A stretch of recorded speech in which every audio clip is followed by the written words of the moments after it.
이번 시간에는 초등 글쓰기 비밀 수업 권기현 작가님이 쓰신 책을 한번 서평하는 시간을 갖겠습니다.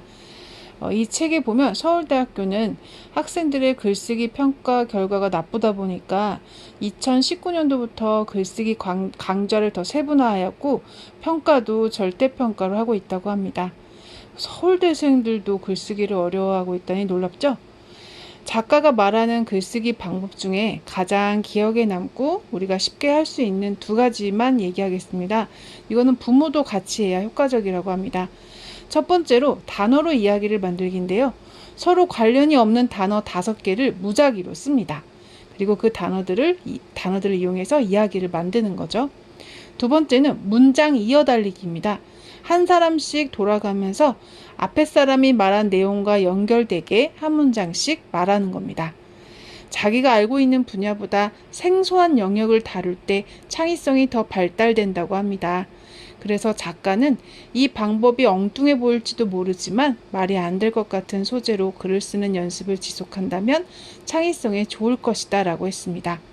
그러니 우리 아이가 엉뚱한 글을 썼다고 다시 써봐, 지워 라는 말을 하지 맙시다. 이 방법 말고도 여러 가지 방법이 제시되었는데요. 저는 여기서 우리가 쉽게 할 수 있는 두 가지만 얘기했습니다. 5분 이상 앉아서 자기 생각을 글로 쓰기 시작하고 그것에 재미를 갖게 된다면 어떤 글쓰기 주제라도 모르겠어요, 뭐라고 써야 돼요? 라는 말 대신 자신감을 갖고 끄적여 될 것 같습니다. 이 책의 저자는 아이들에게 원고지에다가 글을 쓰는 걸 추천하는데 필사도 원고지에 직접 만드셔서 제공해 주셨습니다. 필사는 많은 이들이 글쓰기로 강추하는 방법이죠. 블로그에 들어가셔서 네이버 블로그에서 글선생이라고 검색을 한번 해보세요. 그럼 글선생 블로그로 들어가게 되는데요. 거기서 필사 노트를 검색하시면 바로 다운받아서 활용하시면 됩니다. 이 작가는 6개월 정도 지속하면 효과를 본다고 하네요. 이번 여름방학 글쓰기는 이걸로 연습해보면 어떨까요? 그리고 한 초등학교 5학년에서 6학년들이 쓸 수 있는 필사의 방법으로 활용할 수 있는 책이 하나 있어서 제가 추천해 드리겠습니다. 이 책인데요. 초등학교 한 고학년이라면 이 책을 활용하는 게 좋을 것 같습니다. 청소년을 위한 필사 가이드는 하루에 5줄을 필사하고 그 필사한 내용을 주제나 글감, 인물 이런 걸 바꿔서 구조만 비슷하게 해서 쓰는 연습을 한다면 문장력이 는다고 합니다. 필사할 글도 어떤 것들이 좋은지 예시문들이 많이 나와 있어서 직접 이 책에 나온 걸 아이에게 훈련시켜 보는 것도 좋을 것 같습니다. 시중에 속담이나 관용어, 명언 이런 거 따라쓰기 하는 책도 있는데 이렇게 따라쓰는 걸로 끝나는 게 아니라 그 구조를 활용을 해서 나만의 글을 쓰는 것까지 연습해야 실력이 는다는 걸 알았습니다.